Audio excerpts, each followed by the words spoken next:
Hi hello everyone, કેમ છો બધા? મજામાં? આશા રાખું છું કે બધા મજામાં હશો.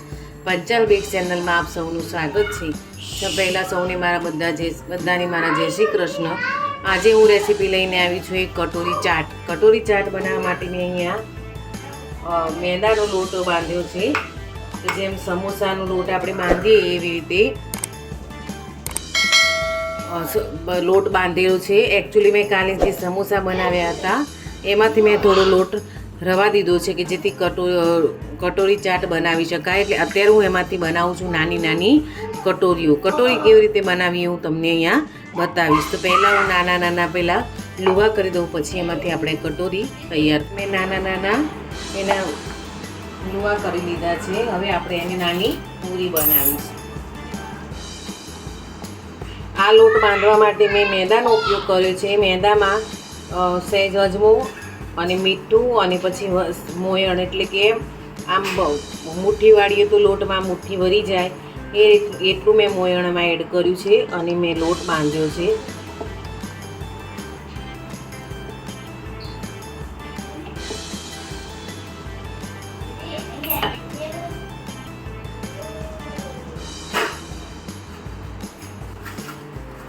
હવે જો આ રીતનું જે મોલ્ડ આવે છે એમાં હું પૂરીને એમાં આ રીતનું શેપ બનાવી દઈશ.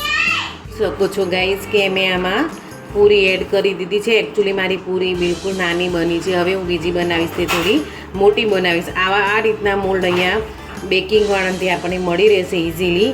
આ ના હોય તો તમે સિલિકોનના પણ મોલ્ડનો ઉપયોગ કરી શકો છો. હવે આ વસ્તુને આપણે તળવાનું નથી, આને આપણે બેક કરીશું કે જેથી ઓવનમાં કે એર ફ્રાયરમાં તમે એને બેક કરી શકો છો. એટલે બેક કરતાં એને લગભગ 10 મિનિટનો સમય થાય છે, વધારે થશે નહીં. આ રીતની બધી જ પૂરીઓ હું તૈયાર કરી લઉં. એર ફ્રાયરને મેં અહીંયા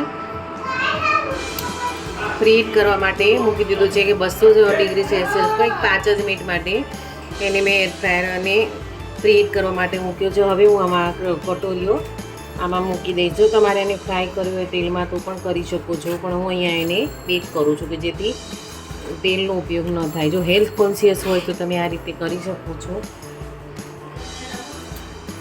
જો તેલ તળેલું ન ખાવું હોય તો તમે આ રીતે પણ બનાવી શકો છો. હવે આ બધી કટોરીઓને હું બેક કરી દઈશ. જોઈ શકો છો ગાઈઝ કે મેં હવે પૂરી મોટી કરી દીધી છે અને હવે હું આને એમાં એડ કરીશ.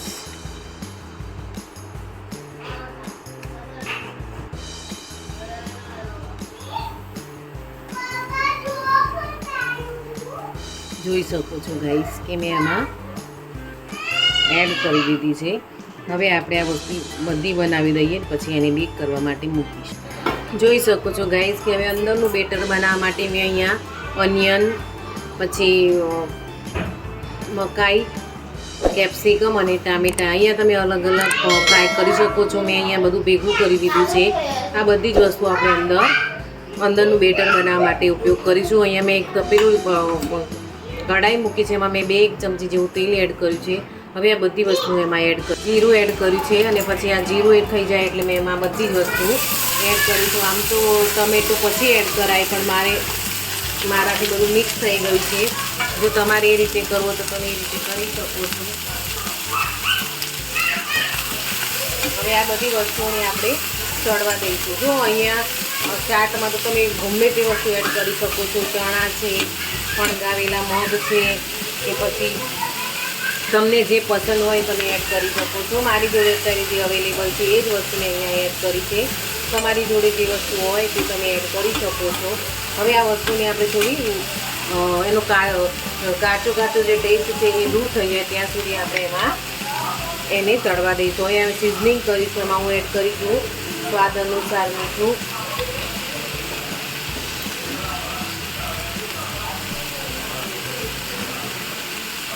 હવે હું એડ કરીશ અહીંયા લાલ મરચું, કશ્મીરી લાલ મરચું.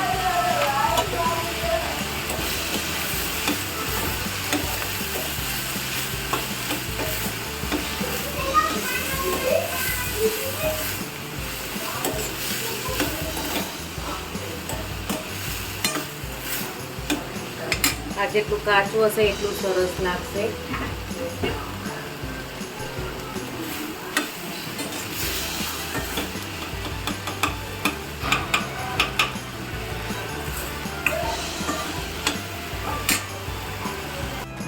મસાલો બિલકુલ ઓપ્શનલ છે, તમારે એડ કરવું હોય તો તમે કરી શકો છો. હવે હું એડ કરીશ એમાં 2 ચમચી જેવો સોસ.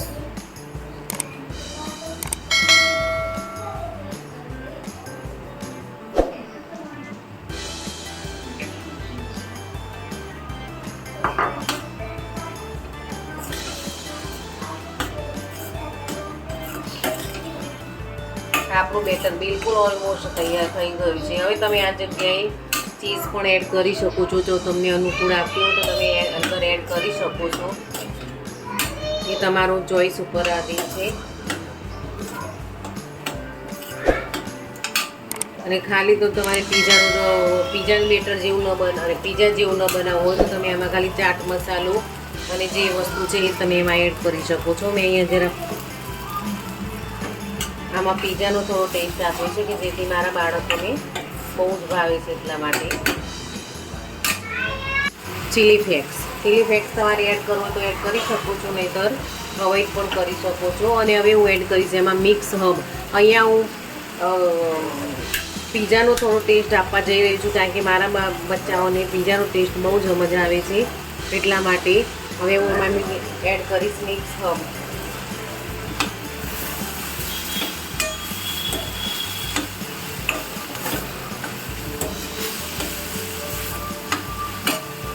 જોઈ શકો છો ગાઈસ કે આપણી કટોરીઓ કેવી સરસ અને ક્રિસ્પી તૈયાર થઈ ગઈ છે. હવે એમાં હું એડ કરીશ આ જે બનાવી હતું એ બેટર.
જોઈ શકો છો ગાઈઝ કે આપણી કટોરી ચાટ તૈયાર થઈ ગઈ છે, અને એ પણ પીઝાના ફ્લેવરમાં કટોરી ચાટ તૈયાર થઈ ગઈ છે. કેવી સરસ અને સુંદર લાગે છે, ખાવામાં પણ એટલી જ મસ્ત લાગે છે. તમે પણ બનાવજો, ચોક્કસ તમને પણ મજા જ આવશે, તમારા બાળકોને પણ મજા આવશે. કંઈ યુનિક ખાવાની ઈચ્છા હોય, કંઈ ચટપટું ખાવાની ઈચ્છા હોય તો તમે આ રીતને બનાવી શકો છો. જોઈ શકો છો ગાઈઝ કે કેવી સુંદર અને સરસ મસ્ત લાગે છે. તમે ચોક્કસથી આ રેસીપી ટ્રાય કરજો. જો તમને મારી રેસીપી પસંદ આવી હોય તો પ્લીઝ લાઈક કરજો, સબસ્ક્રાઈબ કરજો અને શેર કરજો. જય શ્રી કૃષ્ણ.